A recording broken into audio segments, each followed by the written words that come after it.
This episode of Cinema Swirl was brought to you with the support of our backers over at patreon.com/Cinema Swirl. $5 backers will get access to every episode of Cinema Swirl, our exclusive monthly show where Kevin and I review some really terrible movies, including our most recent episode, episode 18, Mortal Kombat Annihilation. Additionally, you'll get early access to the first ever Reverse Swirl. We watch a film that I've seen and Kevin hasn't, Casino Royale. That's available right now on the Patreon. If you want to find out more and see what other goodies are available, head on over to patreon.com/Cinema Swirl. Right, let's get swirling.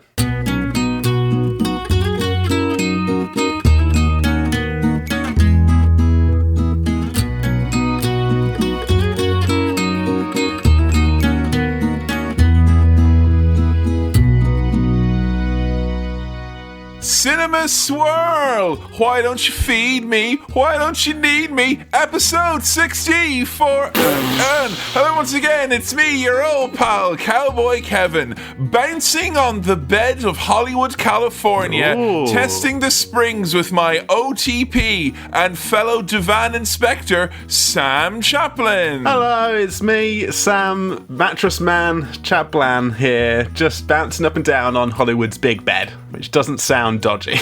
It doesn't sound dodgy at all. No, we're testing it out because we've heard that these springs, i.e. classic films, that hold up literally hold up to Sam's expectations. That's literally what we're doing here, folks. Yes, I understand the metaphor now. The metaphor, which had some thought put into it, and I will say that. So don't judge it too harshly, okay? Cumbersome metaphor. It's episode 64.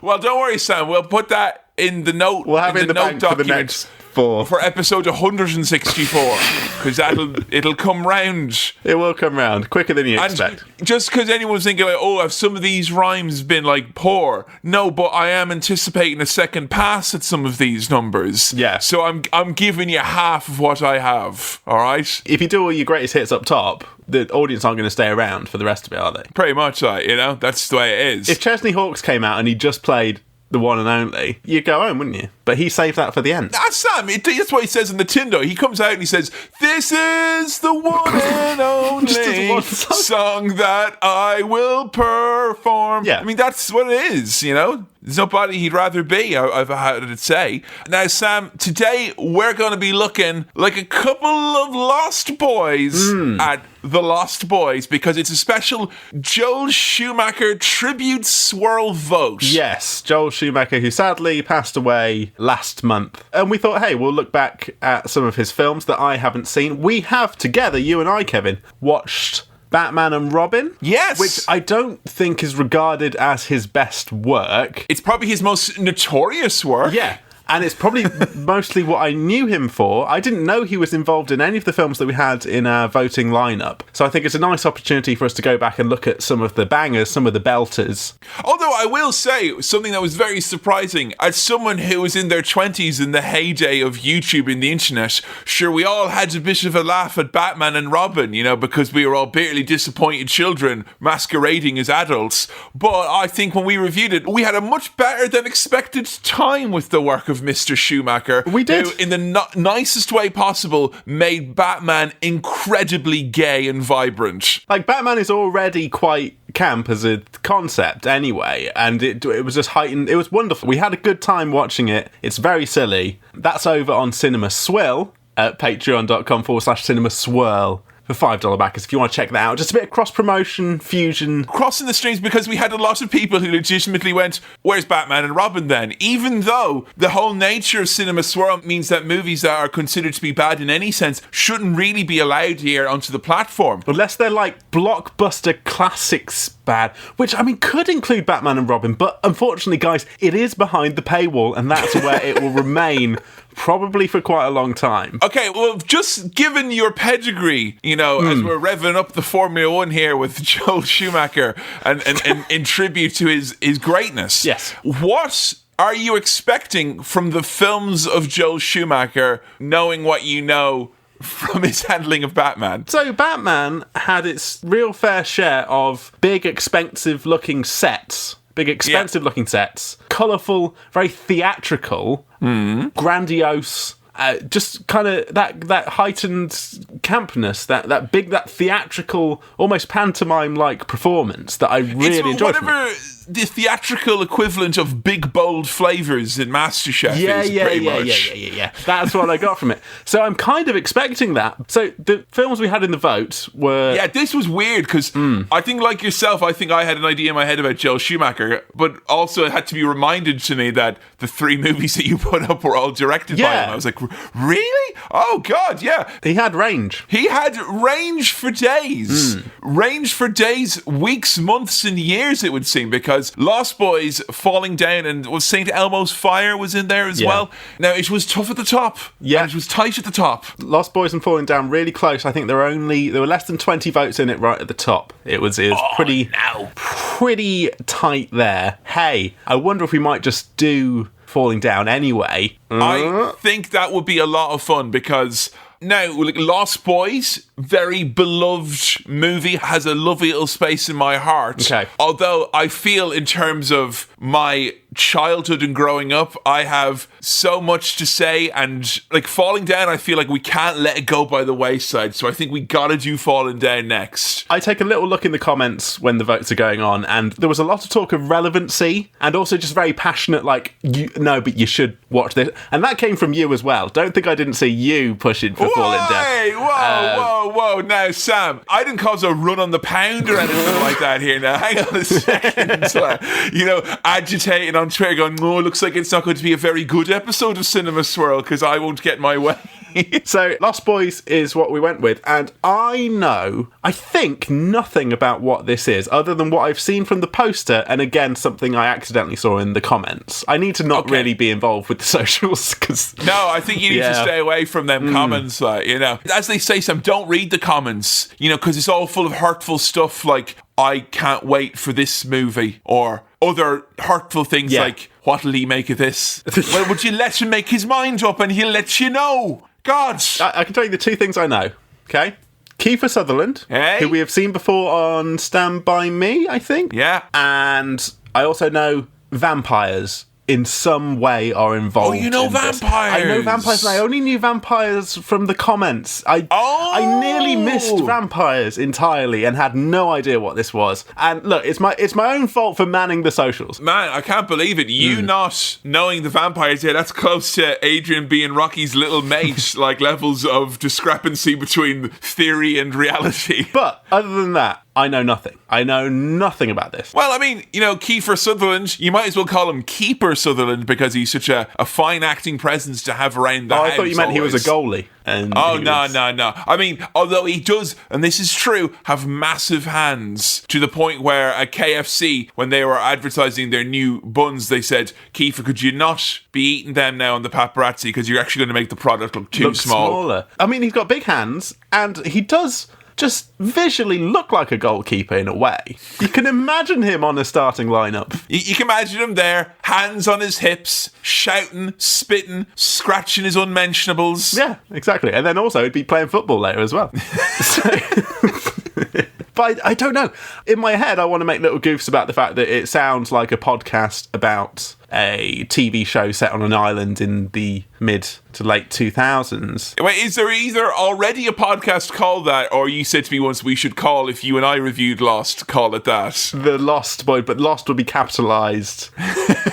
Lost would be capitalised, then brackets 2004, close brackets, The Lost Boys. But other than that, I'm guessing there's boys, and they must not be found, or they must have took a wrong turn somewhere and got lost. This was, I think, released before smartphones and GPS. I mean, do you know when the movie's from? Like, what time period we're dealing with here? I mean, if you've seen the poster, you can have a look at the hair. I think 80s. 80s or early 90s, I think, for this one. Okay, so 80s, vampires. Are you expecting... I mean, is this the first instance of Nosferatu, of the vampires? Here on Cinema Swirl? I think so. Yeah. Now, Sam, the thing about vampires is I think people underestimate how scary they can be. Okay. Because they're a very language, well-spoken, scary monster. And it is as a result of that I feel the discourse surrounding vampires. Blah! God, Jesus. They'll get you, won't they? Yeah. You let your guard down analysing vampires. No more blood. No. No more blood. They'll analyse your blood in their mouth is what they'll do, those vampires. They'll quaff it. Vampires do have a reputation for being eloquent and clever. Maybe this film has some stupid vampires in it. Maybe that. I mean, do you think it's going to be... Are we watching a horror movie? Like, this isn't showing up in a spooky swirl? Are you expecting it to be a horror movie? Are you expecting it to be, like, action? Don't know, because before this week I didn't know it was vampire. So But you had heard The Lost Boys as a movie. It was in my mind as like a cult classic or an influential film for a few people, or like a thing that was important to people's childhoods. A lot of big ticks there, yeah. Yeah. Because, I mean, like, I didn't... I watched this, I'd say... I think when I was like 12 or 13, I have distinct memory of like my brother who was older. He had met a couple of cool friends who had like also had older brothers. So then they had like, they knew what the golden movies of the 80s from before the heyday, because we were 90s kids. So we kind of got a lot of these movies on VHS to watch. And I remember this like blowing my ass off. But for whatever reason, never coming back to it. Right. But you do mention influential, and you have mentioned another movie in here while chatting about other things, that I think that you'll see a lot of this, a lot of what you've seen in TV and movies for the last 10 years particularly on your screen. Okay. I can't tell you whether that will be delightful or not in 2020, because I've not seen this movie, I would say, in a good 15 years. So it's anyone's ball game, but I think it'll have aged very well. See, I thought the Lost Boys... Now I'm thinking about it, it sounds like a gang. Like... Okay. Like the Warriors style gang. We're the Lost Boys. I don't know if... go one-on-one. If these are adults... Adults? Boys? Younglings?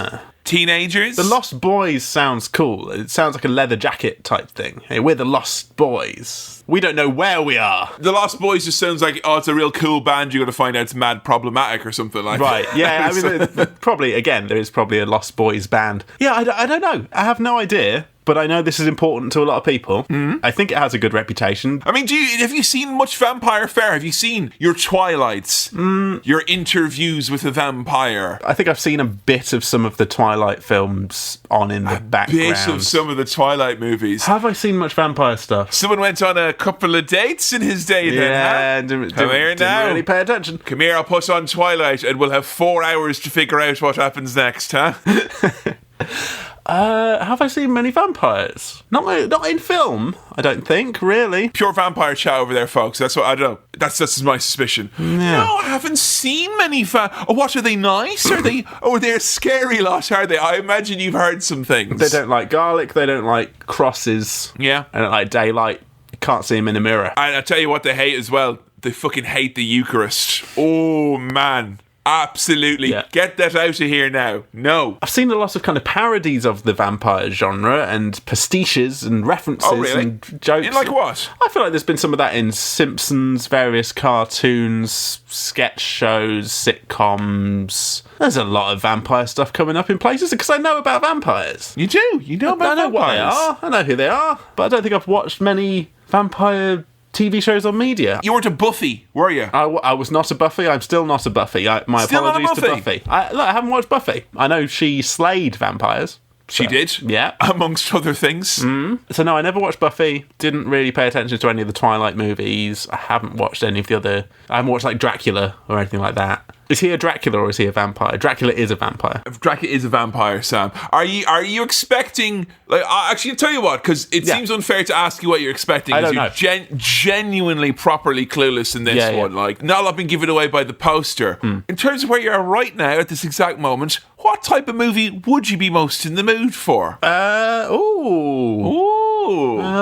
So we can all have a bit of fun at home now and see what's going to happen now. Look, I could take a horror. I could take a horror if we've accidentally had a pre-Spooky Swirl horror. I could take it. I could take a horror. I could have a horror. I could take it. But I'm feeling a kind of adventure. Are you in need of a romp, Sam? We've established I always love a romp. Get me a romp. Stomp, stomp, stomp. Chomp, chomp, chomp. That's me eating up the romp.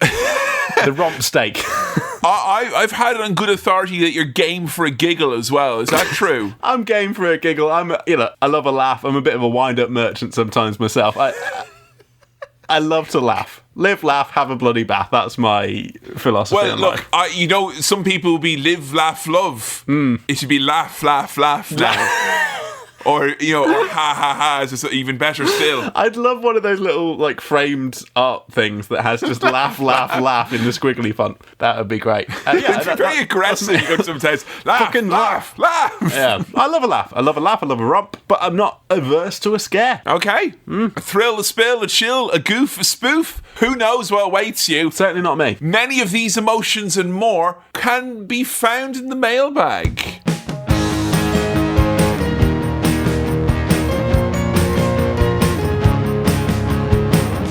Welcome to the mailbag. Our first message here comes through from Dave. Now, this was on the socials. I'm perfectly happy to admit that in this day. Well, interesting though, the socials, your sweet socials. My precious socials. Precious socials. Ruining movies. Huh?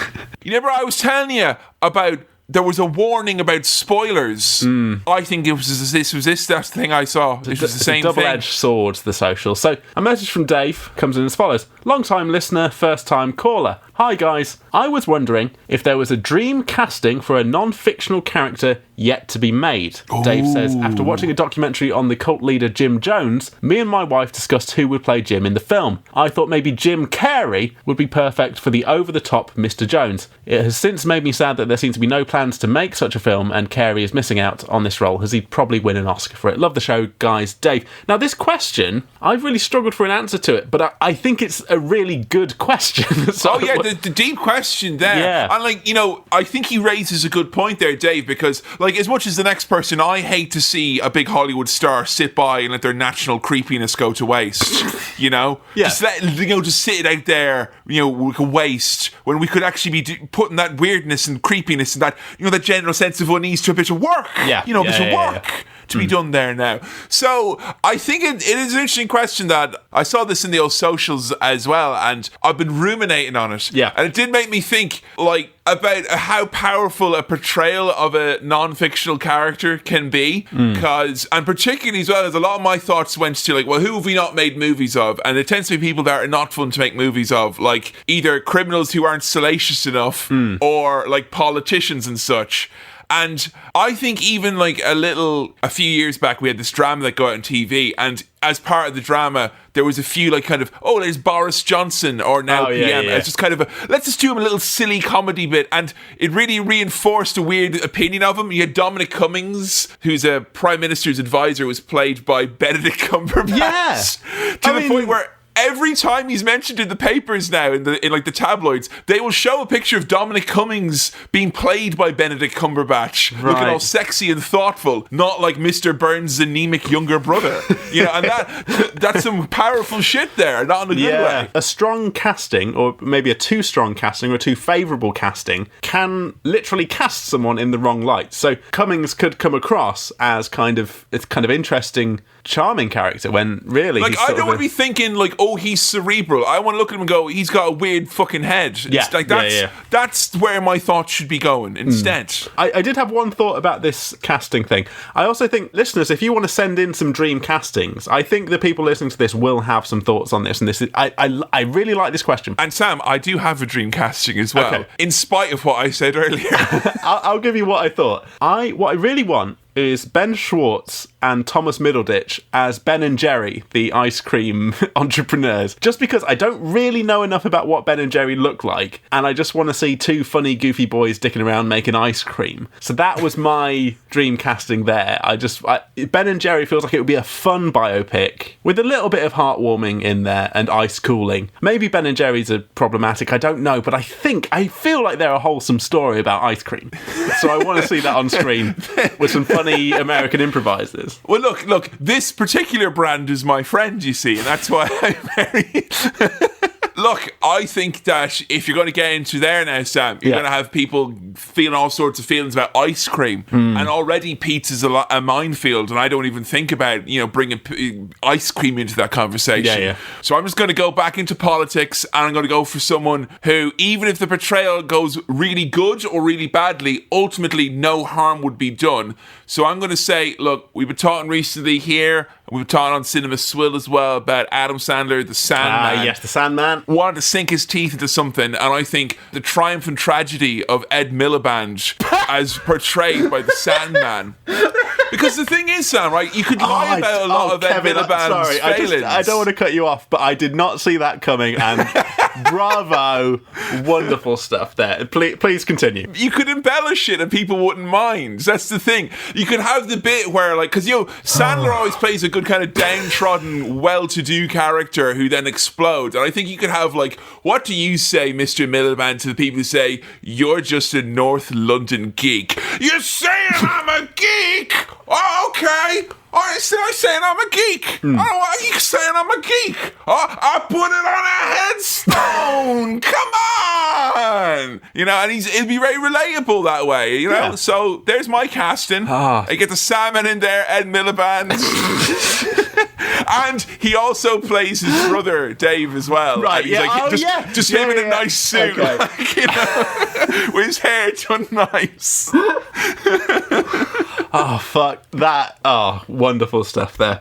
I would love to see it. I would love to see him fluffing the line where he's asked if he talks about being tough enough. Hell yeah, I'm tossing it on. No, I said the duty. So, thank you, Dave, for that wonderful question. Yes, and folks, socials, emails, cinemaswirl@gmail.com, etc. That's cinemaswirl@gmail.com. Let's hear your dream castings. Please send them on in. Our next question comes from Kurt Morgan from Australia, who writes, "Good day, fellas. With all the potential time for playing video games at the moment, my question is, what game that you have played recently would you make a movie or series of, and who from Swill or Swirl episodes would you cast in the leading role?" Now, I think we've been asked similar questions about video games and adaptations and things like that. I just wanted to touch on the fact that I've been playing Firewatch recently. I've been replaying that, and I mean, the cast of that already, the voice cast of that are phenomenal. It's great. It's already a movie in itself. But what I really want, is I want Nicolas Cage running around a national park just saying stuff into a walkie-talkie. We kind of got a bit of that on the Swill with Wicker Man, but I just want more. I just want nice, lovely, bright lighting of Nicolas Cage being alone, on his own, acting to himself in a watchtower. Honestly, Sam, I had a few half ideas in my head, and I don't think anything's going to come close to just put Nick Cage in what game you've been playing recently, and it would be a lot of fun. I've been playing a lot of the Yakuza games recently, and I think dropping in Nick Cage into the title role, where he doesn't even speak Japanese and everyone around him is, and he's like, I don't know what's going on. That would be really a lot of fun, I think. Tetris 99, replace the long block with Nicolas Cage.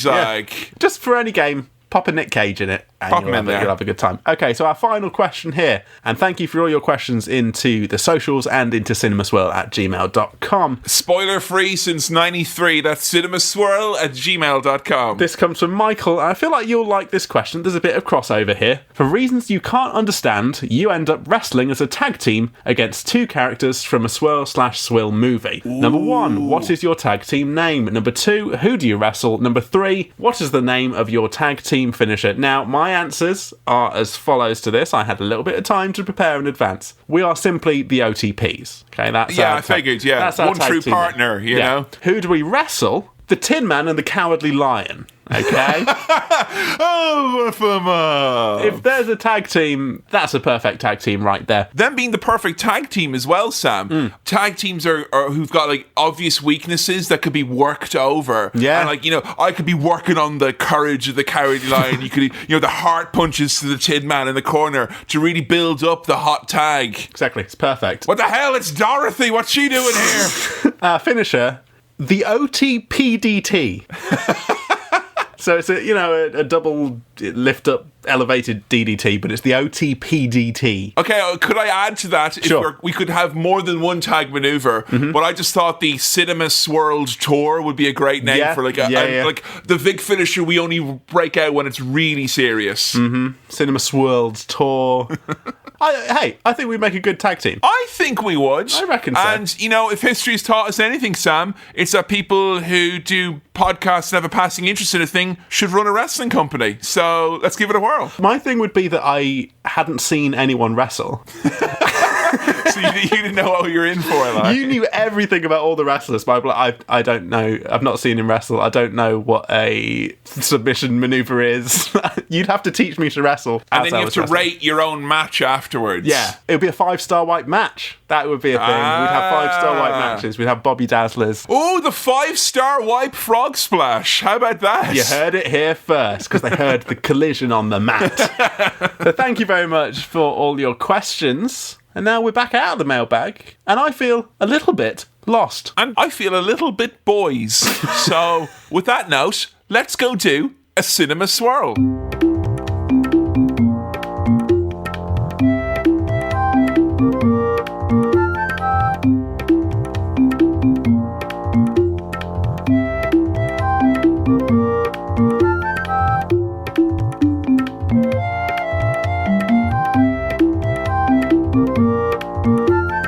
And we're back.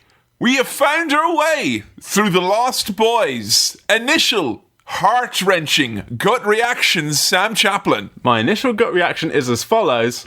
Way! Hey! You know, I love to just make a noise here, but that noise is yeah.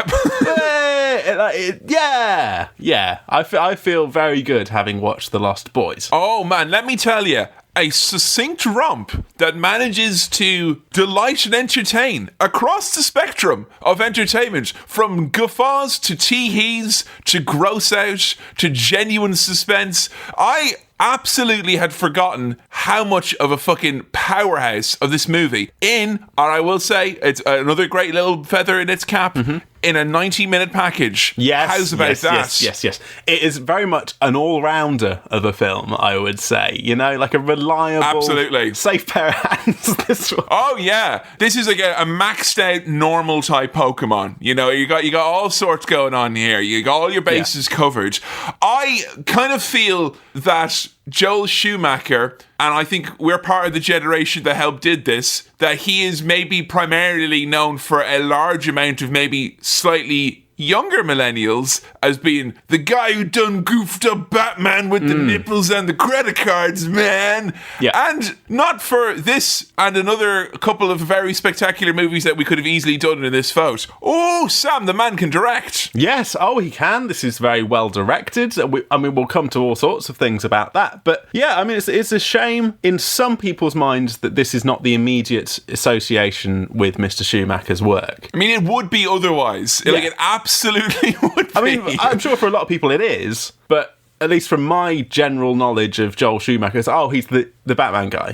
To be honest, the bad Batman guy was the rep I got about Joel Schumacher from my time just knowing vague names of directors. And so Batman, Badman, not a good moniker to have in Hollywood, California, let me tell you. But Lost Boys found his niche because this is cards on the table. This is very good. I had a good time. And I was wondering, it feels like it's probably as good a time as any at the start, seeing as the vampire twist had been somewhat spoiled for you. A little bit, yeah. I.e., you knew that they were vampires. But was there anything about this that you saw in maybe more modern kind of shows or movies and things like that? I think there were a lot of things that were reminiscent of other late 80s, early 90s films that we've done on this and that I've seen pastiched elsewhere. So we have some very 80s music at the start. The whole funfair carnival on the boardwalk, when we get like a family, they're moving somewhere in a car and they're going to this new city. I'm sure we had that. That was what the Karate Kid was. That was literally the start of the Warriors. Karate Kid. Like, it's all the same stars. It feels familiar in a good way because it feels like, this is something that I've seen before. I get where we're going with this, but then hold on, fucking vampires. Whoa, you pulled the rug out from under me. Did you kind of clock straight away that the sexy, well-dressed, mulleted men and women who looked like they were a particularly badass Warriors gang led up by Kiefer Mulletland? I was wondering if you figured that they were the vampires from the get-go. I would have guessed, yes, that they were the vampires. I mean, Kiefer Sutherland, again, we had him in Stand By Me, I believe. He is perfectly cast as bleach blonde, dickhead, bully, gang, cool leather jacket guy, right? Oh, yeah. I mean, I don't think there would have been a single sandcastle unkicked under this man's watch and gaze during the 1980s. Although another familiar face, we get Bill off of Bill and Ted, Alex Winter. Bill Preston Esquire, no less. Who I don't feel looks quite as much of a badass in this. That association I had with Kiefer and thinking, oh, he's got that rep as like a bad, tough dude. I can't help but see Bill off of Bill and Ted as Bill off of Bill and Ted. So when he's like, hey, I'm a cool guy in this vampire gang, I'm like, oh no, you're Bill. It's Bill. Do you think every time he eats a human, he's like, succulent, or something like, be positive? Hey, do vampires care about blood type? Are there different flavours? I would have thought so. And in the same way, I would have thought it would have been like grapes with wine, with which, there's a lot of blood, and I thought in the same way, there's a lot of nonsense talked about wine. Oh, give me my Cabernet Sauvignon, this, and it's all this. And in the same way, there's a lot of guff talked about blood. This, that, and sure, it's all the same. It doesn't matter, does it? Aldi actually do really good quality blood that you can get that's reasonably priced. I was saying no joking, and I think it could be due to my Lancashire proximity, but they do a stellar blood pudding in my Aldi. A stellar blood pudding, and I'll say no foul words against the blood on display there. I'm a bit worried about you, mate. Hey, you should be worried about this Warriors gang, the Boardwalk Bullies. Causing a real ruckus on the merry-go-round. A security guard says, guys, get off the merry-go-round. You're really causing a proper ruckus here. I was expecting Steve Buscemi to be like, get off my boardwalk empire, you creeps. I'm trying to graft over here. I mean, a fun fair at night, as the lights turn off and as everything shuts down, is so Scooby-Doo stereotypically scary. Oh, yeah. I think, obviously, Joel Schumacher's leaning into some of these tropes, some of these cliches. As the lights are going down, security guard walking to his car, we get the camera swooping down on him, so we don't really see these lot flying or anything, but we get that sense that something's after him, something's coming to get him, swooping down onto this poor security guard. And I think one thing that maybe distinguishes it from a lot of the other kind of feel-good 80s romps that we've watched is that it's not necessarily, given its short runtime, balls to the wall, blistering pace. It's a movie that, with its many flight scenes, in inverted commas, takes, long breathers through beautiful footage of just rolling over the clouds and the mountains. Like, it almost feels like watching like a new episode of Twin Peaks or something. Just the fact that, like, hang on a second there with all the crazy stuff. Let's go look at some trees. Huh? How about them? It's a film that enjoys the environment and the situation that it's in and makes the most of it and shows you around these situations, which I really appreciate.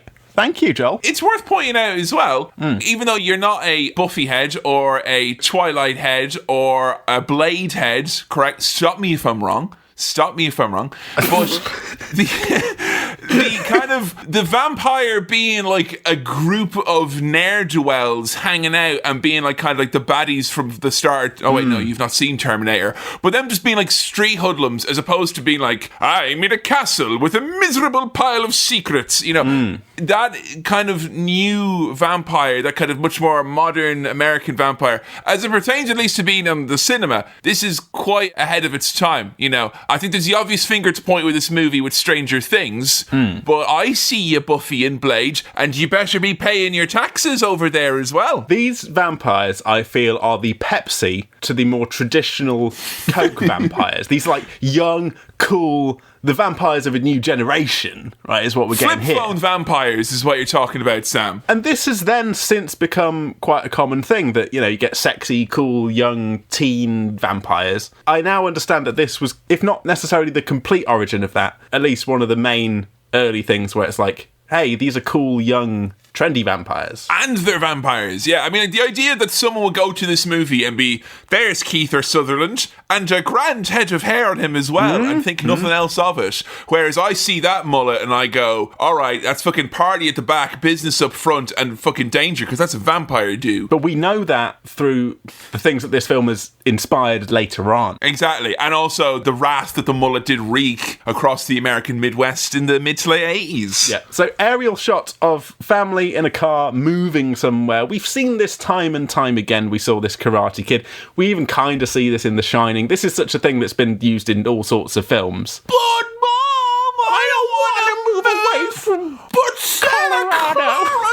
smelly things! Shut up, you like it. Beach community, what's wrong with you? Yeah, but it's the murder capital of the world, apparently. Where Santa Clara, this place? Santa Clara. Mac OS Santa Clara. You know what? You can look at it in a negative point. I would just say it looks like a slightly worn but reasonable seaside town. Yeah. And don't be snobby. I imagine there'd be some good fish and chips there, you know. You at home, you've been guilty of seaside snobbery, haven't you? You can't help it that it's all grim here in England. You have to make do. Stop being a snob. Go out to Morecambe. What's stopping you? Come on. Go to Skeggy, mate. Not now, but later, all right? Oh, mate, look, come on, go to Skegness. It's like saying go watch the Fast and Furious movies, as if they need our help. Titan of the East Coast, Skegness, I'll have you know. Hey, music is a very strong point of this film. We get... oh, it's so good! What's it called? It's not called When You're Strange, but it's the thing by the Doors. When You're Strange... That one, I like that. Now know Jim Morrison was a vampire, and that's why he sang that song. Because he was strange. He was. They thought it was peculiar, apparently, that he drank blood. There are some good tunes in this film. Oh, yeah, I think not since The Warrior, Sam, I've been immediately let me get that disc so I can spin it at the discotheque. I really want to hear that. It's so good. Dank synth, soulful vocals. Yeah. It's beautiful. I think there were some drums that there was a load of that. Great stuff. So this family, they're coming into this new town. There's posters of missing kids everywhere. What's going on? Some sort of lost boys, is it? There's a bunch of lost boys. Which we never really actually try and find. No, we don't. Just saying. We just know they're missing. Well, I guess they're dead or they've become vampires, right? Is this the sequel, Presumed Dead Boys? Is that it? Giving up on the search, boys, is that it? To be fair, Presumed Dead Boys is a cool gang name / band name. I quite like. Ooh, yeah. Presumed Dead Boys. The family arrive at their grandpa's place, and he's just having a nice time playing dead on the front porch. He's a crazy old grandpapa is what he is. Yes. And hey, here's how you know this is in the late 80s. One of our main boys of this family, they've got two brothers. Sam, the younger one, he's saying, "There's no TV. You know what that means? No MTV. No MTV2. No Scuzz. No Kerrang! What about my generation? Now, Sam, forgive me, with these scenes, anytime there's a granddad, because I never had a granddad growing up, so I just kind of I try and be like a vampire and fit in and pretend with the rest of you. So right, yeah. I've written some observational stuff here about having a granddad, and if you wouldn't mind, audience, indulge me for a second. Sure. Sure, there he goes now, the granddad. Once you grandpop, you just can't stop. I'm imagining that's what it's like when you get to hang out with your granddad. You just want to do it loads. That is relatable. Yeah, you've nailed that one. Did I ever tell you that I was told that there was this one small little soft toy in my house, and it's your granddad got you that? Oh. And I was like, but I never met him. And then I convinced myself as a child that was I don't want to say a Horcrux, but closest enough to it, you know. Yeah. Just no one touch it, just in case. But you had Only Fools and Horses, so you would have had that granddad. Yeah, and none of my uncles wanted to be the uncle who becomes kind of a facsimile granddad, unfortunately. Okay, so no granddad figure. So you're having to, from popular culture such as this, find those grandpappy figures. I just think that me as a man growing up, I've been greatly influenced by my lack of a strong grandfather figure in my upbringing, I don't even eat Werther's Originals. Well, this grandpappy is pretty much bang on what granddads are like. Prank central, weird, eccentric, strange. When you're strange. Pretending to be dead. Yeah. Or, in my case, not having to, because already had passed away. So that was that. Your granddad fucking nailed it. That was He did. He had him going for a while. They had him going now. So we're introduced to the granddad. We've got a mum, we've got two kids here. We've got Sam and we've got Michael. Michael's an older, late teens boy. Sam's like a young 13, 14, I don't know how old kids are. If you want to know what Michael looks like, sounds like his actual vibe, if you ever wanted to know what Tommy Wiseau thought he came across as and looked like, it is Michael in this movie, because he's a kind of a distressed and tired of the world. He's got the big hair. He's got kind of a bulging muscularity for a young boy, and that's what Tommy wanted. All sorts of distraught, and he gets a slightly too long slow motion sex scene scene as well. He does later on. So we float over the boardwalk at night again, and the kids are at like a concert here. Not just any concert. It's a very hunky, topless fella singing and playing a saxophone, all oiled up, dancing around. What's the matter, you square? You never been to a torso saxophone beach party, Boogie Down? I haven't. I want to now. It's a shame there's no opportunities to see this kind of thing. It wouldn't work the same over Zoom. Am I the only one who really was concerned for the man, knowing that there was a bit of a wind kicking up and it was later, and you're by the sea, and he's by the sea, he's quite oiled up? I thought that he'd get like small bits of shell and sand in his musculature. What, in between the packs of the... Yeah, and he needs to get in there with like a psst, something like that, or a microfiber cloth. Yeah, well, it's nice that you have that concern for him. I was more, lost in the music, like a lost boy, is what I was. But it's a great concert that they're at. And he also played another Stone Cold banger. This could have turned into a concert movie at this exact moment, and I would have been okay. Banger after banger after banger. Ain't no mash here. Michael has noticed a nice lady in the crowd, and there's a bit of this kind of flirty eye contact. Although Michael looks a bit too intense during his flirty eye contact. He doesn't have the same kind of, oh, hello. He's more kind of, It's hi. why they target him. It's to target innocent, young, intense, brooding men. That's the ones they go after. The naughty gang from the start, who we saw kill a security guard, and there's a missing poster for that security guard. He's long gone. They wander into a video shop. Do you remember video shops? You remember going down to the video shop? You get a video? Mate, do you remember video shops? I do, and I remember, and I go down and I'd say, what movie do I want to watch? And sure, we'd pick one. Oh, God. Those video shops. Do you remember them? Now, the thing is, my video shop was basically like a cupboard under the stairs in someone's house in my village. And, I don't think most people's video shops had carpet on the ground and a man wearing his slippers, but ours did. Well, each to their own. You've still got those precious memories of going to the video shop. I think... Look, did it have butter-kissed toffee popcorn available? Would you look here with your fucking Protestant pre-made popcorn? Absolutely not. Nothing of the sort. Well, it's not a video shop then, is it? Yeah, your memory's like, let's go in and get some butter-kissed popcorn and get a fucking spray tan, because we're going to allegedly rent a movie, whereas I'm on the ground floor, tits deep in Ace Ventura, Pet Detective. This video shop, the naughty gang are in there, and the main boys, their mum is in there. And she's actually after a job in local town. Yeah, they say earlier on, they make out that the town's a bit like dead end. And they're like, any jobs? And only if you're doing something illegal. And then she just walks in like, hello, I am the mom. Can I have a job? Yes. That's the most mother version of how you think you get a job. Should just walk in and give them your CV and ask for a job. It is that thing of and they'll give you one. She didn't even have the CV. She just went in and said, I would like a job. Imagine me doing that in HMV these days. Come on. They want you to be a specialist to justify opening even, And she flirts a little bit with the owner of the video shop, main dude there. And the naughty gang, they get kind of shooed out of the shop. Get out of here, you boys on your motorbikes. Get out. They should have played that special tone for young people. I wonder if I can still hear that. I must not be able to anymore. I heard it after I hit my 30s. Okay, well maybe. And the problem is, is that I remember one time when I was a teacher asking, in form, about that, if anyone knew about it, and then someone was like, oh yeah, I've got it here, and then they played it, and they just played silence, and I was like, oh, they obviously can't hear it, and everyone was like, oh, I'm old, age 15, I was like, alright, no, I'm worried if we go online to check you and I now, that it'll actually just be a silence. I don't want to find out. I don't want to find out, and I don't want to be tricked either, because being tricked as an old person is not fun. No. Being tricked because of your age? No. No. I want to be tricked in spite of my age. I want to be tricked even though I should know better. Exactly. So, hey, young boy Sam wanders into a comic shop. Do you remember the comic shop they had? Yeah, every go there you'd rent a comic, a butter-kissed popcorn.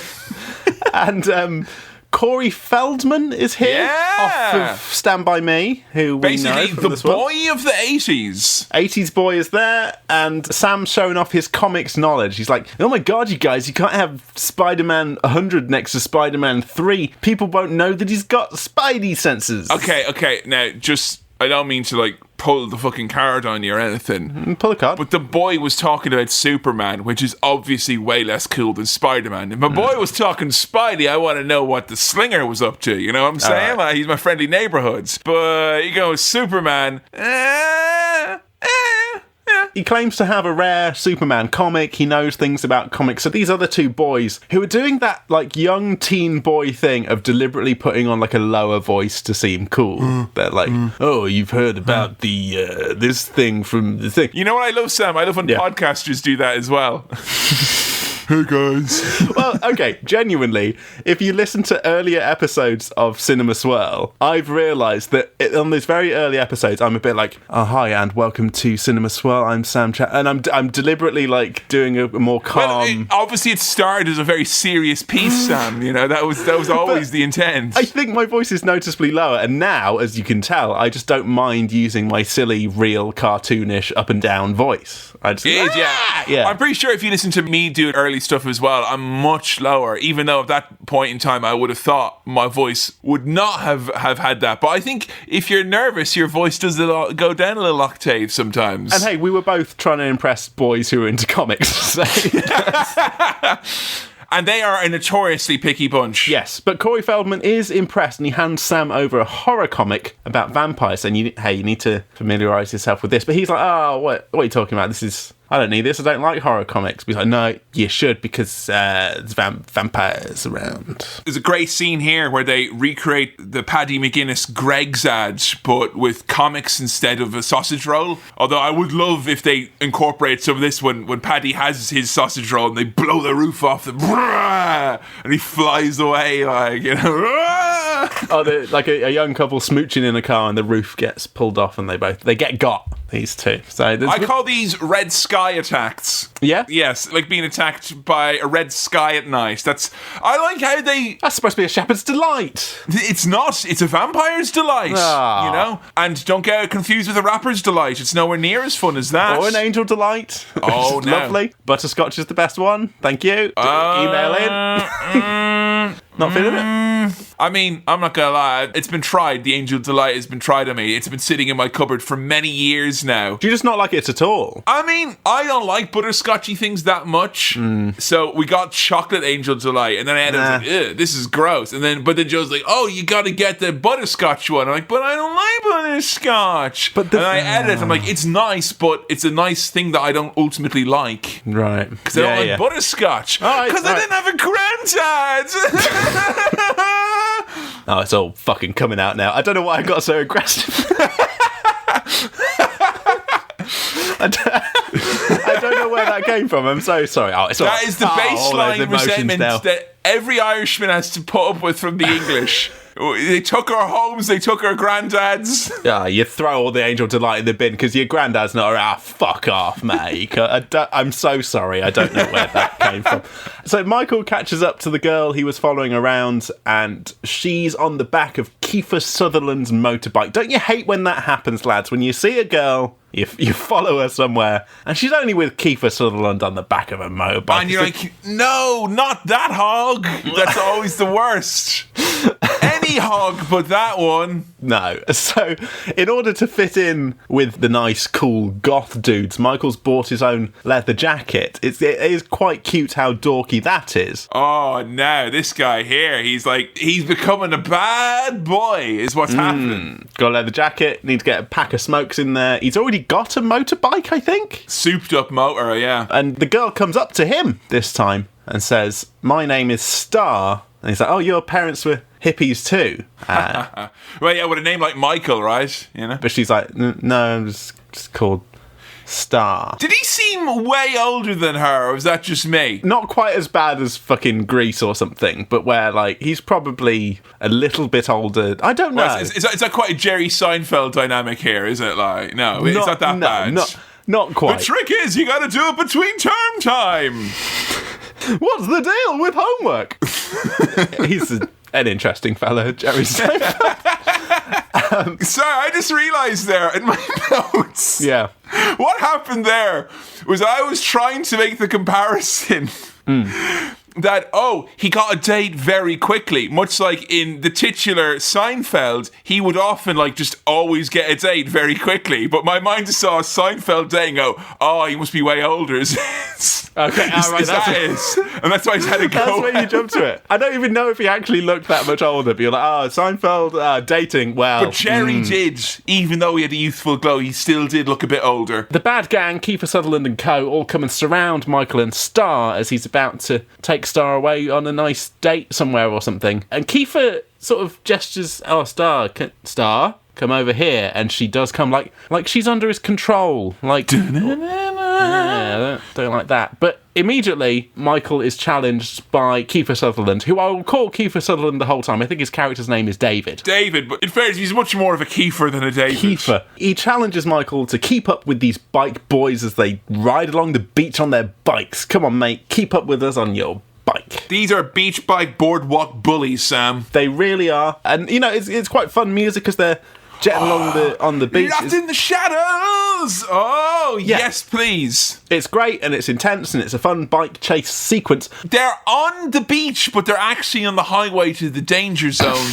So the music is great, the chase is great, but then the music kind of stops, and we just get scary noises and heavy breathing, and it gets all foggy, and... Yeah, there's a chase race in the haze. That they're going through all this, fog and stuff like that. And, I would say you should always be careful if you're driving or you're racing in a new town that you don't accidentally fall off the edge of it. Oh, it was very scary to nearly go off a bloody cliff. But they're actually bringing him down into their underground lair, which I think from what I heard was like a sunken hotel? Yes. Or a hotel built on a fault line. Couple of things about this. I did like that their hideout was a genuine wave cave. That's very cool. Yes, yeah. Secondly, and I don't know if I'm going a bit mad here, but just the aesthetics of the entire hideout from Batman and Robin, it's if you remove the neon lighting from Poison Ivy's lair, it's pretty much identical to Similar this. Vibe, yeah. Is this Joel's garage that he doesn't clean up or something? Look, to be fair to it, it does look like a sort of cool place that goth teens would want to hang out. It feels authentic in that way. The reality is these places usually have a lot more mold than you'd imagine, and a lot more asbestos, and a lot less Jim Morrison. Yes, but this big old poster of Jim Morrison here. Everyone's vampire hero, Jim Morrison. So underground, they order in some Chinese food, probably from Deliveroo or something. Oh, God, this bit was so fucking... I love this scene so much. It's brilliant. I still don't fully understand what is happening here. So they give him the Chinese food and do you not like rice? Have some rice. And then he starts eating the rice. Michael eats the rice. And he's like, you're eating maggots, mate. And he looks and it's maggots. He drops it and it's not maggots. So it's... did they actually have the power to change what things are or change his perception of what things are? I think it's the old vampire glamour, Sam. It's the mind tricks, you know, where they can make you see things or sense things that aren't necessarily there. I do love that as soon as he drops it, he's like, bah! It's maggots, I'm eating maggots. And he's like, bah! And they're all like muttering, and one vampire you can hear very clearly going, that's pretty sad, man. And you know what there was? I'm going to say it. There was more than a little bit of a parallel to the Eucharist here, where he's like, eat these noodles. Ah, it's worms. Yeah. Eat this bread. Ah, it's flesh. Whoa! Eat this wine. Ah, it's the blood of our Lord Jesus Christ. Whoa! Oh, maybe that is part of it. You're running out of the church going, and the priest is just like, that's pretty sad, man. So they trick him with this food. They do it again with noodles as worms. And he's like, these guys are just playing mean pranks on me like Grandpa would do. And so when it comes to the bottle of blood... And Star's like, mate, that's blood, don't drink that, that's blood. He's like, it's not fucking blood. Fool me once, shame on me. Fool me twice, shame on me again. Fool me 3 times with a bottle of blood. I know that that's just wine, everything gonna be fine. Glug, glug, glug. It is, in fact, blood. So... And also, as well, worth pointing out that I think an alternate take of this scene could have been white wine, but it'd be piss. I think maybe that got cut out of the final thing, but they just threw in another one to like really hit home that they're pranking him with these things. And then he's like, I'm gonna drink this. Like, it's piss. And then he drinks it. Like, no, it's actually wine. You just don't have a palate yet, Michael. Shut up. It's pretty sad, man. There's a good crossfade after he's drunk the blood and looks all kind of weird from it. Oh, yeah. Between his face and Jim Morrison's face. And it's like, they're kind of similar heartthrobby looking dudes here. But again, the movie's instinct when someone's going to turn into a vampire isn't a big, like, it's like a long, sexy fucking sax solo drawn out, like, tricks of the light. Again, the movie, very, very chill and laid back. It goes into screensaver mode every 10 minutes. It's great. Yeah, it's a visual feast. Like, these vampires are feasting on blood. We, as the audience, are feasting on visual treats here from Mr. Vampires Schumacher. of a different kind. Yeah. The gang all head to a bridge, and they kind of hang down over the edge. Like, whoa, we're kind of cool, quirky teenagers doing risky things. It's a bit like Jackass. Be dangerous with us, Michael. I would have been like, I'm telling. That's pretty sad, man. Just Stand By Me all over again is what this is. Yeah, proper peer pressure here. He hangs over the edge and joins them. But then it gets very creepy, and it gets a little bit Charlie and the Chocolate Factory, Willy Wonka, as the train's going by over this bridge, and the lights are flashing, and it's kind of rumbling, and that kind of, there's no way of knowing, and the staring, the intensity of it, felt spooky to me, this moment here, and underneath the bridge, hanging down, staring at him as there's a train going by, and they all start dropping off. It is interesting for a movie that manages to still be quite tense and scary in its moments where it deems to, where you've got a lot of tonally very different stuff. And like, I love this. I love when a horror movie can genuinely just have some great comedy that is born out of the horror and whatnot. And I feel that happens throughout this movie. I'm less keen on when it's like a horror comedy means just that the horror is just to the level of comedy. And I think this movie is an absolute fucking delight in that sense. Yes. So, I mean, and also Kiefer Sutherland can fucking do a look at you, can't he? He's good at that kind of thing. He's got big old eyes. He's got 24 eyes, Sam.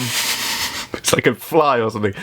He drops down as well. So they're like, you're one of us, Michael. Let go. And he falls down. No, I'm falling down. And I love the shot from that thing of him falling down into a misty, murky bit under a bridge. Oh, that was a perfect if you close your eyes moment for shoresies. But he kind of bounces a bit on the bed when we cut to him just waking up in bed. And it's like he basically just fell out of the sky down back into his bed. Nothing even happened in between there. It's a cool shot. I would like to have a falling dream that ends with that sometime. That would be nice. Oh, I'm in bed. Hey, bouncy. Grand. No worries. And Kevin, he's started wearing sunglasses inside. He's either a vampire or a dickhead. I can't tell. He's not Michael anymore. This is Mike. Get used to it. The sunlight's coming in. He wants the sunglasses on because, of course, vampires don't like sunlight. And the sunlight's coming in. He's like, let me put on my earring. Come on.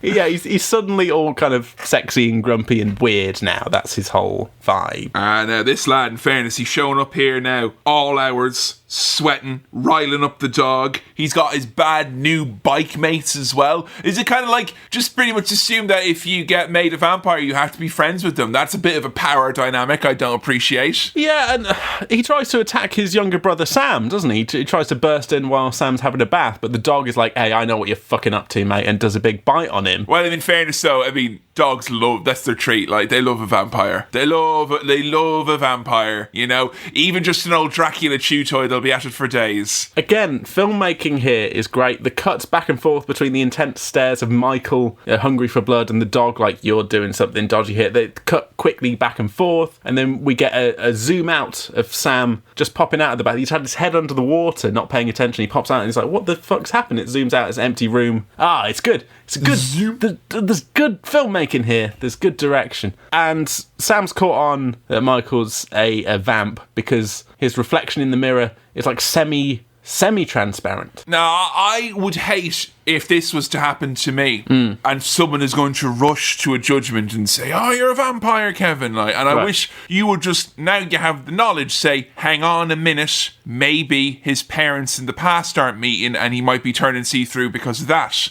And if you pop back to the old future now in a second, we'll sort that out. But don't be driving a stake through my heart when all I need to do is make sure that my dad asked my mum to the dance. Yeah, don't draw those kinds of conclusions. Right tools for the right job, that's all I'm saying. Yeah, so Sam, he locks himself in his room, scared of his older brother, calls his vampire hunting comic book friends from the shop The Frog Brothers! The Frog Brothers, and there's good humour here. There's the kind of, okay, has he got long fingernails, bad breath? And he's like, well, he did always have bad breath. And like, hey, it's a little bit of fun, this little goofy time. Great on-the-phone tech advice here. Have you tried killing him? Yeah, drive a stake through his fucking heart, mate. Kill your brother, or get a garlic t-shirt. And of course, garlic t-shirts are available on Teespring Onions, because spring onions and garlic go to... Hello?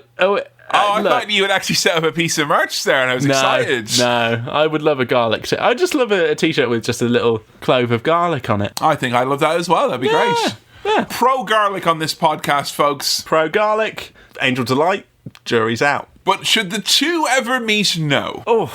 Oh, what a genuinely horrible thought. Isn't it? That texture with that taste, no thank you. That's what the Mark Kermode spider can be filled with instead, is garlic Angel Delight. So Michael, he's like crawling along the ceiling, kind of floating away and shit now. He's kind of like, he's moved into the second phase of turning into a vampire, which is, please help me, I'm a vampire. And the little boy is like, I want to help you, you're my brother and you smell and a vampire. You know, he's not very much jumping out to help the big bro here, in fairness. No, and he rings his mum, who's on a date with Mr. Video Store. He's like, Mom, there's something going on. And then later, when he does actually save his brother and they're like, we need to stick together, he tells his mum, I got scared by one of my comic books. It was too scary, Mom. Nothing's really going on. I was scared by comics. Also, as well, big red flag. Your boss is having you out on a date within a day of hiring you. Big red flag right there. Is she actually hired at the video shop? She is working there. Okay, yeah. So, not great, but he does worse things later on. Look, you ever wondered what caused the video business to go under and shit like this? So that kind of practice. Flying not by the seat of their pants they were over there. I don't know, I like the idea of like someone becoming a vampire and not actually wanting all the infinite power and whatnot. I feel there's a lot of exploration of people wanting to be vampires or being vampires. And just to give you an example of what you're missing out of, I'd like to read you a line from my new treatment that explores this very in-depth issue. Take me with it. Okay. Come on, Polly, I don't want to be Dracula. So you could have that, you know? And it's like, you know, they won't let you. They won't let you use the characters, but whatever. Fucking idiots. Now, Kevin, I'm a sucker for a funny car horn honk. Oh, yeah. And the grandpa's car having a funny horn honk. Love it. It happens a couple of times. Never ceases to make me laugh. If you want to know where to pitch your jokes, it's funny car horn honk. Okay, with the funny car, is that all granddads then? Like if you popped into a granddad's car and went, would it be silly like that? Sorry, mate. Yeah, yes. Yeah, it's always funny. Your granddads have to have a funny horn. Okay, all right. Yeah. Okay. It's good to know that now. It's part of the contract when your child has a child. Do have to install a funny horn honk. And they check on the MOT as well. They're like, have you got the honk? Yeah, you got the honk there. Is it funny enough? Like, because, you know, that's the thing. Like, I think you probably have some old granddads who've only got a sort of funny horn, haven't they? Like, not a full... Like, I like this horn because fully working, it's a funny horn. But the fact that it trails off and it's kind of broken, it's an even funnier horn. That's funnier. So Michael's back down in the underground lair. And he's like, what's happening to me, Star? I'm becoming a vampire. What's going on? What's happening? And they just have a big snog and then like a slow motion, sultry 80s sex scene thing. Come here, Lisa. I must grind my junk up against your shin. Tommy Wiseau definitely watched The Lost Boys way too many times. Oh, yeah. Yeah. But he became a lost boy in of himself. He lost a few hours to this one. He's obviously mesmerized himself with this. This is like almost wholesale put into his other movie. Yeah. And after this kind of slow-mo, sultry, sexy time, with no real sexy stuff going on, but a lot of like, you know, bare shoulders and a bit of neck and snogging and stuff. I would say it's not as unsexy as the sex scene in The Room. It's a little bit sexy. Oh, yeah. But we get that whooshing through the clouds shot that you mentioned earlier. That's just nice, isn't it? It's just nice to go through the clouds. It's nice. I would like a button on my TV and it just goes to, like, not a still image, slightly moving clouds. I think that would make me very happy. That would be nice. Currently, right now, it's just an advertisement for Rampage starring The Rock now on Amazon Prime. I don't know if that's really... That's influencing me, I'm saying now, folks. I'll let you know. Right, but if you had clouds, you'd be influenced to just be... Well, maybe to be a vampire. I don't know, man. I don't know. Or make The Room. Equally dangerous. But Michael's chatting with his mum. He's wearing his sunglasses and he's all grumpy and his mum's like, what's going on with you? And I love the stroppy thing that he says. I have more serious things on my mind than girls and schools. Things you wouldn't understand, Mum. It's called Dungeons and Dragons, Mom. You wouldn't understand. So, the video store boss man guy... Max. Who's also the granddad in the Gilmore Girls. And... he was like a real... I would like my granddad to be like that if I could pick one. Well, another... No, not because he's got a big house at home. It's because he's... Nice. He didn't even have Werther's Originals, but he gave out small, almost caramel-like nuggets of wisdom and grandfathership, you know? Yeah. I'm glad you found that man. You make out like a psalm online. I did see it online. It was on Netflix, but that's not the same. Right, so the mum is going to his house to bring him some wine to apologise for ruining the date and rushing home because her young boy was like, there's a vampire. But when she goes to approach the house, the man's dog chases after her, bites her, it rips her dress. This dog is very angry. An evil dog. This leads little boy Sam to think this dog is a hound of hell and that man is a fucking vampire. We've found the head vampire. I mean, the Frog Bros say it themselves, you know, saying that the town is covered with the undead, ghouls and werewolves in City Hall, you know? It's pretty deep, you know? Nothing's changed there, mate. Ghouls in City Hall. Let's get the ghouls out of City Hall, yeah? Let's get a few less ghouls, you know? That's what I'm going to campaign on. An anti-ghoul ticket. Yeah, an anti-ghoul. You know what, Sam? My opponent, he sits there in the pocket of Big Ghoul and he lets them run this country. I could really go for a nice bowl of Big Ghoul at the moment. That'd be lovely. There's this whole thing where if you kill the head vampire, you stop half vampires from becoming full vampires. Yes. And Max, who little boy Sam thinks is the head vampire, is coming round to the family home for a dinner. And we've got the Yamasaki account that we need to close as well. Oh my god, this is crazy. Also, the Frog Brothers are coming to dinner because you need smelly boys, you dress in camouflage. Like I think everyone at some point needs to have a smelly boy in camouflage that is been brought in as like a friend to kind of experience that, like, you know? I've got my little camouflage mates coming for tea. Can he come and have tea as well? He likes paintballing and Nerf and other things like shooting. And this is, you know what? This is a very funny, kind of wholesome scene of some young boys with their imaginations running wild. All right, they're fucking him up, Sam, is what they're doing. They're fucking him up. They're trying to test whether he's a vampire. They replace the parmesan with garlic. They just throw water on him. They put a mirror near him. All that kind of shit. And it does fuck him up. He's like, hey, I know what's going on here, you kids. You think I'm trying to replace your father or steal your mum away from you? I'm not. I'm just trying to be your friend. What a nice man that guy seems. Yeah,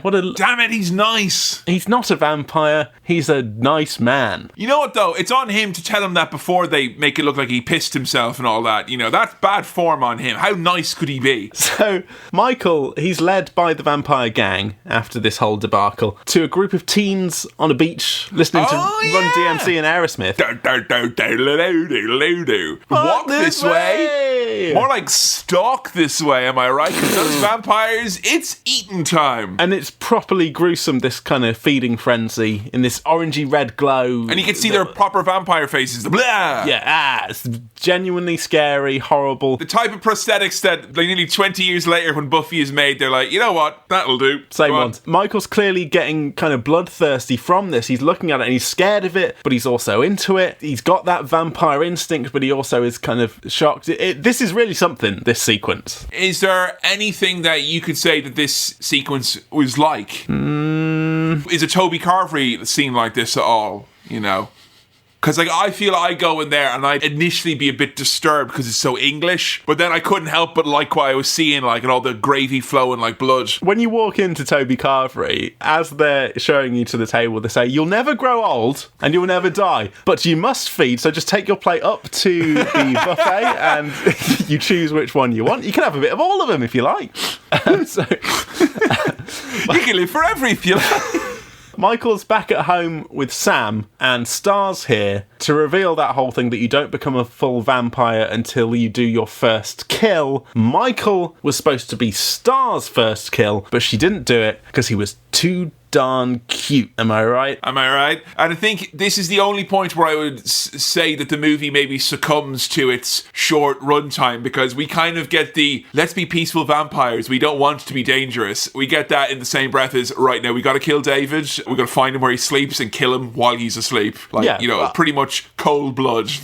I feel like this film does trim out a lot of the fat and we just get straight to the action. It's here. grand though, isn't it? It's grand. Yeah. It's fine. Whatever. And we get the whole gang, and now I'm thinking about it, it's like older teen and then the younger sibling kind of little boys, and it's very Stranger Things, isn't it? Oh yeah, I mean, come on. We do enough of this podcast, you'll end up coming away thinking Stranger Things hasn't got an original thought across its many series and apps. Alright, now, don't disparage the Season 2 app, though. That was well, a quality app. That made that Halloween 2017 breezed by. Michael, Sam, and the Frog Brothers, they all head to the vampire lair. And Michael's trying to warn Sam. He's saying, Sam, you don't want to go down there, mate. These are brutal killers. And he's like, but so are the Frog Brothers. And it's his dorky mates with their camouflage, and a little bandana around his head. It's the thing I was obsessed with most when I first watched this as a kid. It was the Frog Brothers. And, the subsequent remakes that did come out, or the sequels, I should say, that did manage to come out straight to DVD. Let's just all admit it, far too many years later than they should have. Yeah. Focused mainly on the Frog Bros. And I know there's a lot of, like, comics and graphic novels and extended lore about them. The thing that I love the most about them is that you genuinely have no idea for the entire movie whether or not they actually have just read a bunch of comics or they actually know about vampire stuff. Like, when they're going in, you're thinking, like, will holy water and garlic work? Like, is that actually what you do against vampires? Or are we about to see two children just die with another child? It is, like, scary in its own way. Yeah, I feel like they're a very good, fun comic relief team. They've got of kind of fucking such lines as well, like over-imaginative little kids, and it's fun. Flies and the undead, they go together like bullets and guns, and then just imagine like what every time a zombie's going to come, be like blah, like loads of flies are going to come. Get away, stop. Oh, another thing about like the shorter runtime, there is a half vampire child called Laddie who we don't really know. Yeah, that feels like a whole thing that was left by. Like, just, there's a kid as well. There's a kid. We've got to save the kid. What kid? Yeah, it felt like Mad Max. You've not seen Mad Max, have you? No, not the original Mad Max. One. No. So yeah, I know it was kind of a thing in movies at the time where you had like the quiet young kid who didn't say or do much, which was I think it's kind of surplus to requirements at this point in the movie, because I had thought I had like accidentally missed a load or something like that when the kids started showing up. No, I think he's just there and you don't really understand why. So all the little kids are kind of rummaging down in the vampire cave and they find the gang. Now,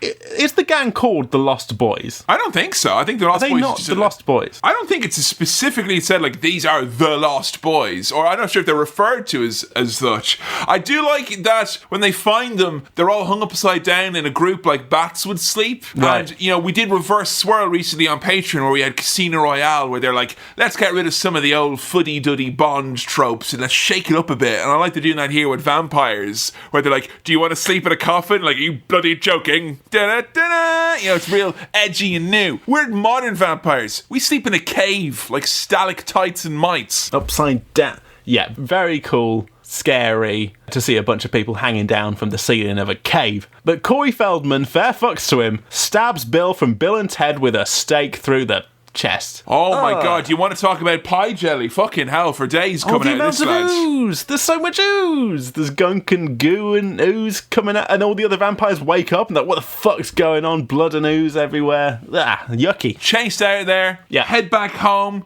But Mom, they're vampires.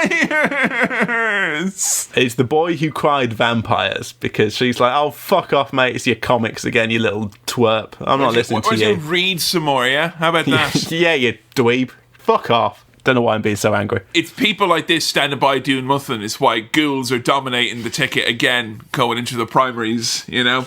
Anti-ghoul 2020. Am I right? Yeah. Now, I like a good prep scene. I like a good house prep scene. And this is great because they prepare themselves and they prepare the house in the house. It's like a Vampire Home Alone. Yes, I wrote down Vampire Home Alone as well. Yeah. I imagine there's some sort of theory that actual Home Alone is a Vampire Home Alone, and it's all, I don't know, it's one of those things that people would blog about, isn't it? It's something that people would write about on Reddit and all that. Yeah.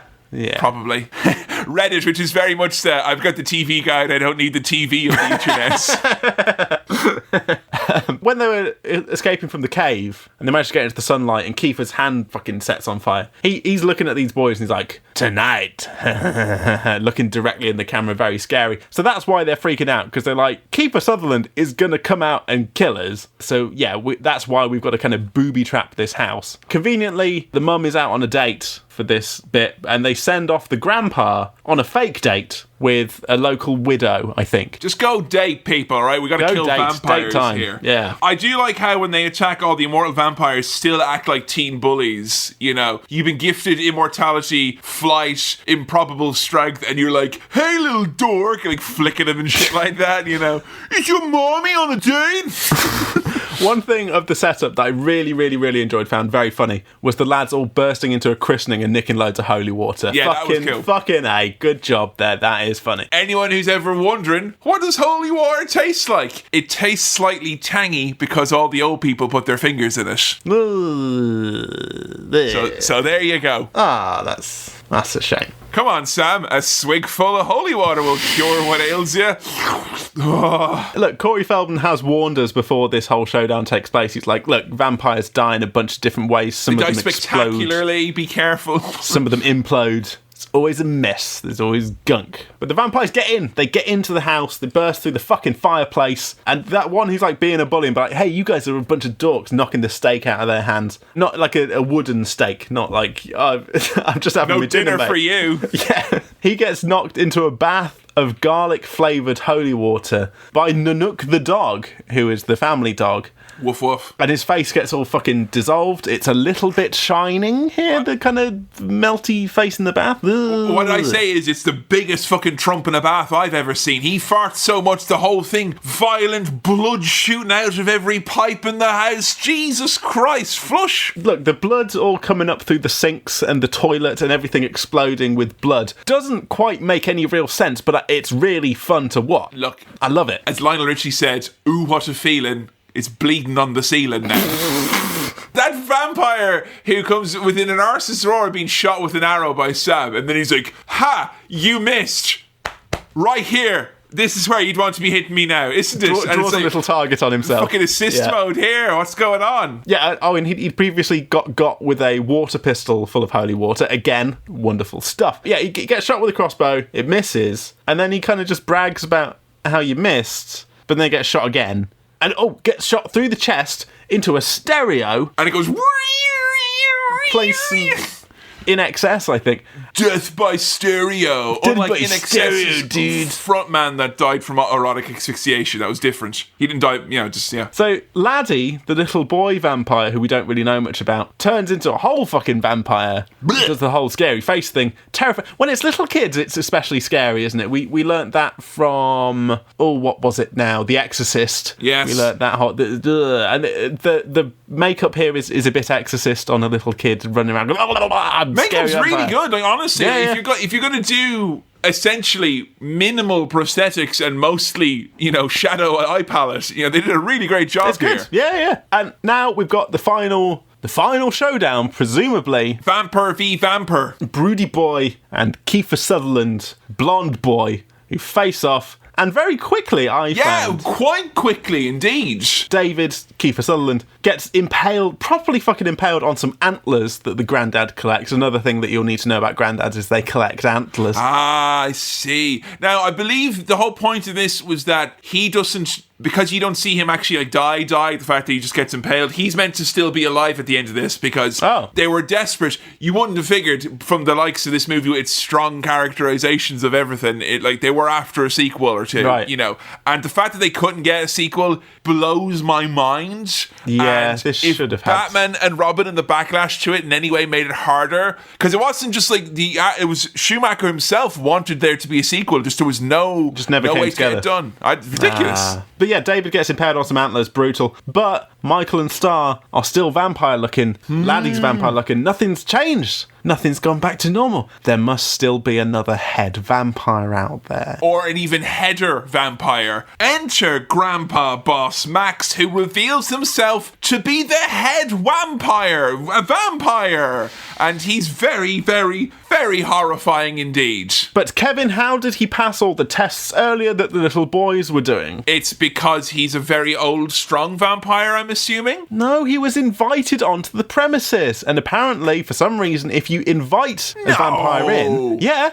the rule is, if you say you are invited in... and then they come in, you are powerless. That is fucking bullshit. That's like assuming... that's like assuming that your insurance covers you when it doesn't. Read the policy schedule. It's a real thing. It's a real vampire thing. I saw it used in... I know. Wait, no. Hang on a second. Just in case anyone thinks here that I've not earned my fangs, because I am a verified fan club member here. I'm not saying that I don't... But obviously the invite for the vampire, yes, that's fine. A vampire can't come in unless they're invited. This idea that a vampire is immune to all the typical vampire anti-buffs because you invite them? That's ridiculous. I don't actually know if that's part of it. Nah, that seems bogus to me. That's like saying if it's not a full moon, silver won't kill a werewolf if you manage to have, that's... You're crossing the two different bits here. You're getting your rules mixed up. I am cross, you're right. I'm very cross about this. And I tell you, he was almost as mean here as when he wanted Lorelei to go to that university that she'd rather go to a different prestige university. So, from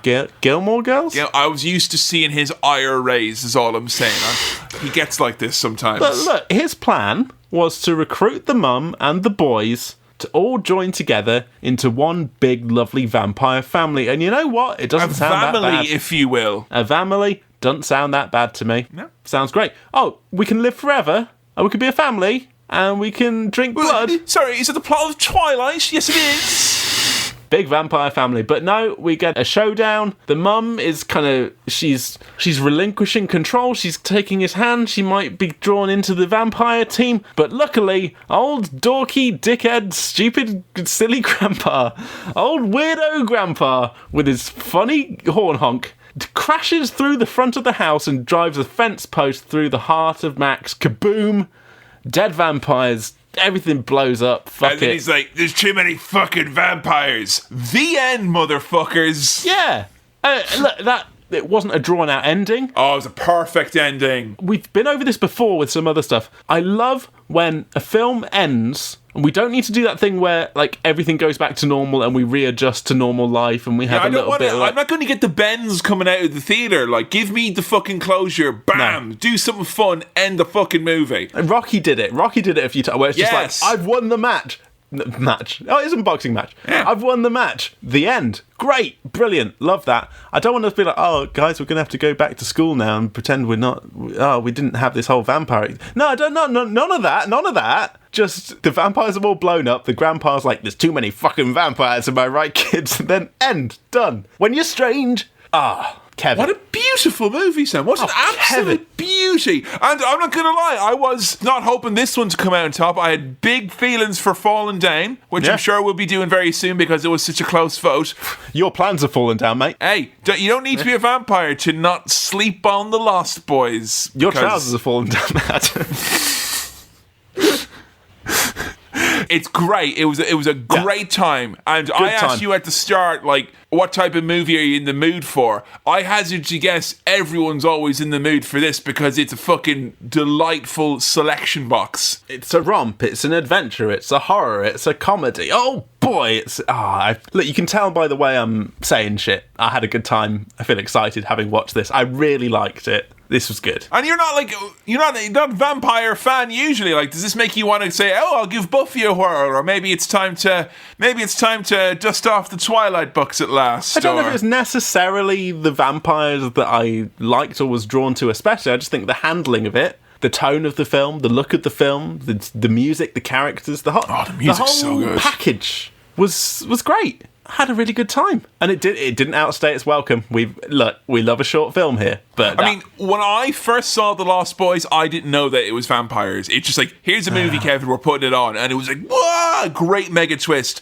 And I do feel really sorry. I was hoping to try and keep that from you, and that you wouldn't. I just narrowly missed out on having that kept secret from me. But did that take any of the excitement sting out of the Joy Scorpion? No, not really, because I think anyone originally going into The Lost Boys, apart from you, like if you watched it in the cinema at the time or you had it recommended by someone, I'm sure at some point they would be like, "There's vampires," or in the trailer, like, "There's vampire." Like, I'm in the minority, yeah. It's not ruined by knowing there's vampires in it, but it just had me prepared for what was going to happen, but not in a spoilery way. I didn't know what the plot of this would be, and I feel really good. Like, really knowing happy. There is kind of an extended world out there, and it's, I'm not going to judge it too harshly because, I've obviously not read the comics, nor have I seen the straight-to-DVD movies that Corey Feldman was a part of and whatnot, and it feels to me that there are certain franchises that have this kind of, like, sad post-life where it's like, we tried to do it again, and it's just like, the magic ain't there. Like, you're not making another Lost Boys like this. And I was just wondering, like, if the lore was strong enough, or if the world was strong enough, that you'd be like, actually, give me that Frog Bros comic, or actually, I'll watch 2 or 3 on DVD at some point. Maybe, but I feel like I like it as a self-contained thing. But you're right, though. It is basically crying out for a franchise here. It's like, hey, more of this. I get the sense that it didn't really get that in any proper way. I mean, it is influential in the good sense that, lots of people hold this movie up in high regard. It is influential in the bad way in that I think the bones have been picked clean from the neat new concepts that this movie introduced. Yes. And I would wonder if this seemed passé to a younger audience. Well, maybe even to me, but it didn't feel like it. But I'm like, I guess those things that I was watching in this film that have now become familiar tropes at the time would have been new, surprising twists on the original formula. But it didn't hamper my enjoyment. I had a great time. I really wish I'd watched this when I was a teen, hanging out with the goths behind the maths block at school. Absolutely. I would have done some serious bonding there with those guys if I'd have been watching this. But so did you have any problems with the movie then? not really. Yeah? No. So, are we thinking I regular a rating here now, and you're not saying anything bad about the movie, but... Look, with the star wipe ratings, right? with the ratings. With the ratings, what I will say, they're very much a product of how I feel having watched the movie immediately afterwards. And I feel great, and I had a good time, and I really liked it. Would you watch it again? Yeah. Ah! Yeah, I would. I would watch it again. I think you can slap this on and really pay attention to it. You can slap this on and just kind of let it all soak in and not really pay attention. Yeah, it's a fun thing to have on. I really do feel like I missed out on this as a younger person. I do get that classic Cinema Swirl sense of, shit, I should have watched this. It's the Cinema Swirl branded FOMO, which is fear of having had missed out. Yes, I had. I had that, but I had a great time. I feel great. In terms of ratings, Kevin. Go on now, Sam. Give me your star wipe rating for The Lost Boys. It's a 5-star Bobby Dazzler. Oh, you heard it here first. Whey! Thanks for listening to another episode of Cinema Swirl. This episode was produced by Kevin, edited by me, Sam, and hey, I also did the music. If you're after more Swirl content or you want to support the show, or better yet, both, patreon.com/Cinema Swirl is the place to go. On the socials, we are at Cinema Swirl on Twitter, and our Facebook is facebook.com/Cinema Swirl, which is also where our votes for episodes take place. If you've got anything for the mailbag, then send it on over to cinemaswirl@gmail.com. That's cinemaswirl@gmail.com. Please do keep recommending the show to your friends, leaving reviews on whatever podcast thing you use. It all helps us out. Thank you so much. Alright, see you next time.